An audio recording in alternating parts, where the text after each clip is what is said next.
Yogoro, une pratique culturelle faite par les jeunes garçons et les filles, anime nos rues durant le mois de Ramadan. Réunion petits groupes, ces enfants chantent et dansent au son d'instruments fabriqués par leurs soins. Les détails dans ce journal.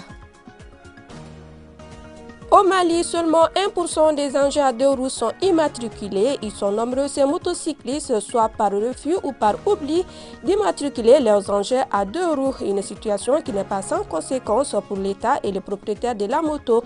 Nous en parlerons dans cette édition. Vous êtes sur ORTM2 et vous avez bien fait, mesdames et messieurs, bonsoir et bienvenue. Tout d'abord, ce communiqué, le ministère du Travail, de la fonction publique et du dialogue social, en application des dispositions de la loi numéro 05-040 du 22 juillet 2005 relative aux fêtes légales en République du Mali, la journée du 10 avril 2023, lundi de Pâques, est chômée et payée sur toute l'étendue du territoire national. C'est une pratique bien ancrée dans les traditions au Mali. Il s'agit de Yogoro pour les garçons ou Salawale-wale pour les filles. Ces enfants se déguisent entre de famille en famille pour demander de quoi les soulager. La pratique est courante pendant le mois de Ramadan. Clin d'œil sur cette pratique ancestrale, c'est dans ce reportage signé Kadijatou Kamisoko.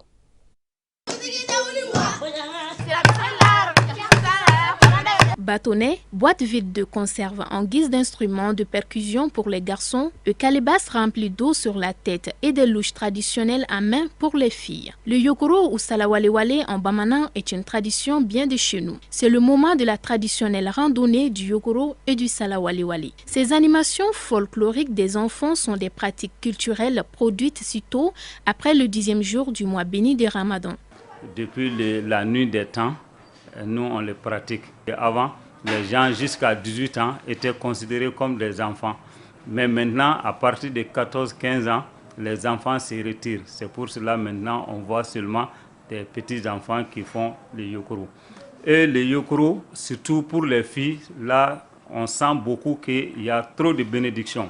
Quand les filles viennent, on appelle les gens par leur nom souvent. On peut dire Bafanta. Et donc, c'est une bonne mère, elle doit venir nous donner ceci, cela. Et très généralement, on leur donnait 10 000. Mais maintenant, la tendance, c'est beaucoup plus l'argent. Selon les anciens, dans le temps, cette pratique était faite pour faire l'aumône de l'année, surtout durant le mois de Ramadan. Tradition bien établie de chez nous, elle permet aux enfants de faire le yokoro la nuit après la prière de la nuit. En faisant le porte-à-porte, en chantant et en jouant les instruments en guise de percussion. C'est toujours des paroles qui sont en relation avec l'islam. On dit les marabouts qui prédit une mauvaise année, ces marabouts doivent aller en enfer. Et le marabout qui prédit que l'année sera bonne, c'est un marabout qui doit aller au paradis. Donc c'est pour faire les bénédictions au pays et puis on fait des bénédictions à ceux qui leur donnent de l'argent. Et le yogoro permet à ce qu'il n'y ait pas de différence entre les enfants pendant ce temps. Autre temps, autre réalité, dit-on. Maintenant, à la fin de la tournée, le partage est fait et chacun reçoit sa part sans dispute. Pour cette année du mois de Ramadan, la saison est déjà ouverte. Pendant ce temps, la plupart de nos quartiers vibreront au rythme du yokoro pour les garçons et salawale-wale pour les filles, au grand bonheur des grands-parents. Nous allons au marché pour vous parler de la pomme de terre. La pomme de terre est un féculent prisé en ce mois de Ramadan. Elle est surtout appréciée par les jeûneurs pour son caractère digestif et son bon profil nutritif. Actuellement, elle est abondante sur le marché. Cette période de forte consommation offre l'occasion aux vendeurs de faire de bonnes affaires. Mariam Boubacar Maïga. Pendant le mois de Ramadan, certaines denrées alimentaires ravissent la vedette. La pomme de terre figurant sur la liste connaît une abondance sur le marché. Elle est surtout prisée par de nombreuses personnes pour ses caractères digestes et nutritifs. Pomme de terre. Je suis venu acheter de la pomme de terre. C'est facile à préparer et c'est digeste.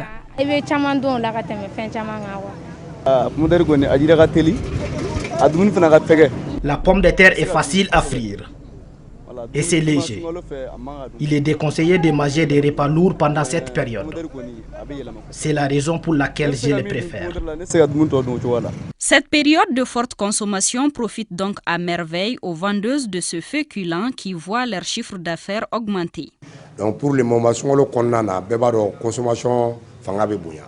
mois béni de Ramadan constitue une période de forte consommation. La preuve, avant on recevait 30 camions remplis de pommes de terre par semaine. Maintenant nous en recevons 40. La pomme de terre est très appréciée pendant cette période, ce qui fait que nous en vendons vraiment beaucoup. Si le mois de Ramadan occasionne des dépenses supplémentaires pour de nombreux fidèles musulmans, il fait le bonheur des vendeurs de ce tubercule qui n'en demandent pas mieux. La prise de la carte grise d'une moto est un acte civique qui aide l'État dans sa mission régalienne de contrôle des propriétaires d'engins roulants. Aussi, elle garantit le conducteur de moto en cas d'accident ou de vol. Ils sont nombreux les citoyens, par négligence ou par méconnaissance, à ne pas immatriculer leurs engins à deux roues. Mariam Sissoko nous en dit plus. Au Mali, seulement 1% des engins à deux roues sont immatriculés, ce qui est anormal en ce sens que l'immatriculation sert ce qu'on pourrait qualifier de pièces d'identité de cette catégorie d'engins roulants. On dira alors que l'immatriculation de ces engins est d'une importance capitale dont l'appropriation s'impose à tous les propriétaires. D'année en année, n'est-ce pas, le nombre des engins à deux roues ne cesse d'augmenter. Je dirais que les détenteurs des engins à deux roues, en tout cas la grande majorité, n'a pas compris la nécessité d'immatriculer les engins à deux roues. Parce que quand on immatricule son engin, on l'identifie. L'engin a forcément une carte grise et une plaque. Et pour moi, c'est un premier moyen de sécuriser, n'est-ce pas, l'engin. La plaque d'immatriculation permet aux conducteurs d'être reconnus par l'État, ce qui contribue à la lutte contre la récurrence du vol de motos. Alors la plaque doit être une obligation pour tout conducteur. Les structures chargées de contrôler, si ces structures-là pouvaient être un peu regardantes, en tout cas en ce qui concerne les cartes grises et les plaques d'immatriculation, je pense que ça peut être un moyen pour inciter, en tout cas, la grande majorité des détenteurs à venir vers les structures de transport pour immatriculer les engins. La plaque normalement est obligatoire. On connaît la fâcheuse habitude des Maliens de jouer à la montre, c'est-à-dire attendre que le démarrage d'une opération de contrôle pour s'acquitter d'un devoir civique. Si ça devient obligatoire, forcément, je l'assure. Comme pour les vignettes, déjà en achetant la moto, j'ai acheté une vignette. Si une moto est immatriculée, ça facilite notre travail. Franchement, ça doit être une obligation pour tout un chacun. J'invite tous les motocyclistes à immatriculer les engins. Si l'engin est immatriculé, ça voudrait dire que l'engin a une carte grise, l'engin a une plaque. Et cela permettra de le rendre facilement identifiable, l'engin en cas de problème. Pour dire qu'on a les moyens d'acheter une moto et pas l'argent pour se payer la plaque d'immatriculation, alors que s'acquitter de ses devoirs est la première tâche d'un citoyen exemplaire. Nous parlons toujours des motos. Dans un passé récent, 100 francs suffisaient pour bénéficier des services des parkings de motos. Mais de nos jours, nombreux sont les parkeurs qui ont doublé ce montant, alors que d'autres vont jusqu'à 500 francs CFA, ce qui est exorbitant eu égard au pouvoir d'achat des citoyens moyens. On s'interroge alors sur les raisons de cette hausse peu justifiée. Aïssata dit Koumakane. Dans les lieux très fréquentés à Bamako, difficile de passer aujourd'hui sans observer un parking moto payant. Par exemple, dans les devantures des services publics, les universités et les marchés, des jeunes comme des vieux pratiquent ce métier. Le prix de stationnement des engins à 2 roues dans les parkings moto a carrément doublé.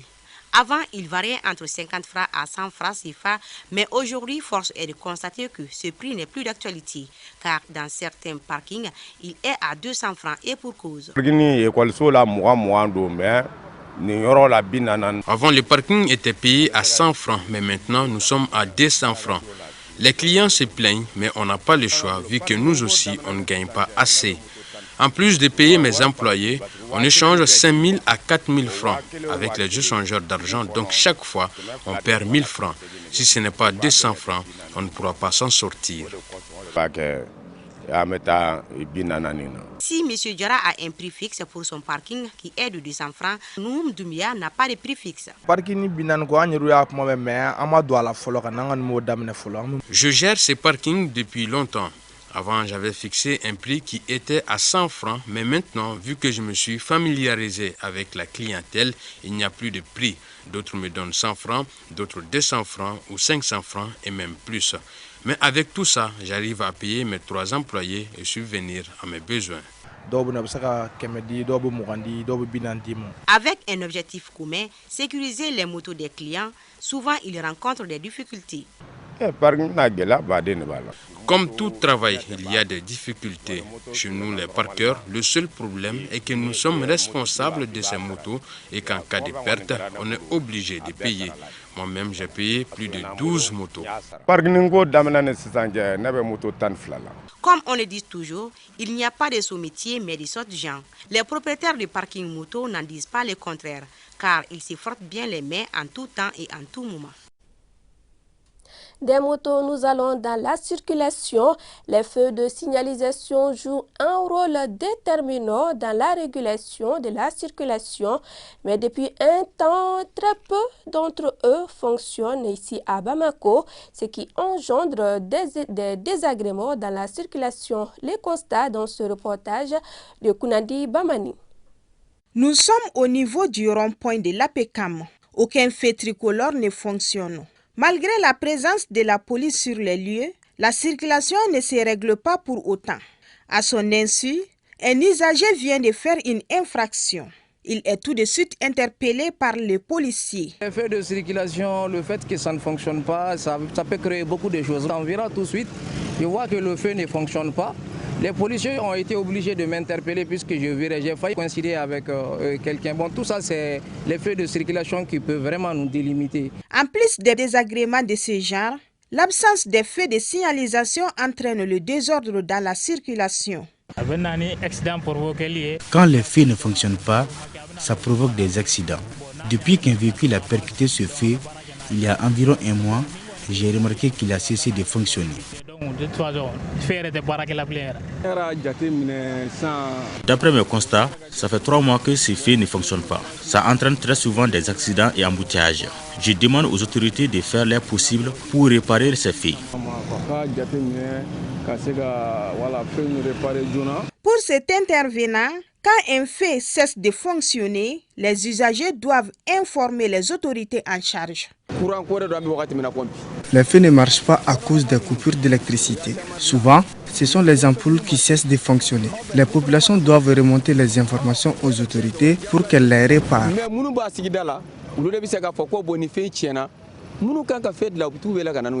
Pour le bien-être des populations, les feux tricolores méritent d'être entretenus. Ils sont comme l'âme de la circulation au dire des intervenants. Et le point Covid de ce 6 avril 2023, sur 79 tests réalisés, un cas positif, 2 guéris et 0 décès et 3 personnes sont sous traitement. Pour vous protéger, protéger les autres, suivez les mesures de prévention et faites-vous vacciner. Et ce communiqué du ministère du Travail, de la fonction publique et du dialogue social, le ministère du Travail, de la fonction publique et du dialogue social communique en application des dispositions de la loi numéro 05-040 du 22 juillet 2005 relative aux fêtes légales en République du Mali. La journée du lundi 10 avril 2023 fois, lundi de Pâques, est chômé et payé sur toute l'étendue du territoire national. Et c'est ce qui met fin à cette édition. Grand merci à vous de nous avoir suivis. Très bonne suite de nos programmes.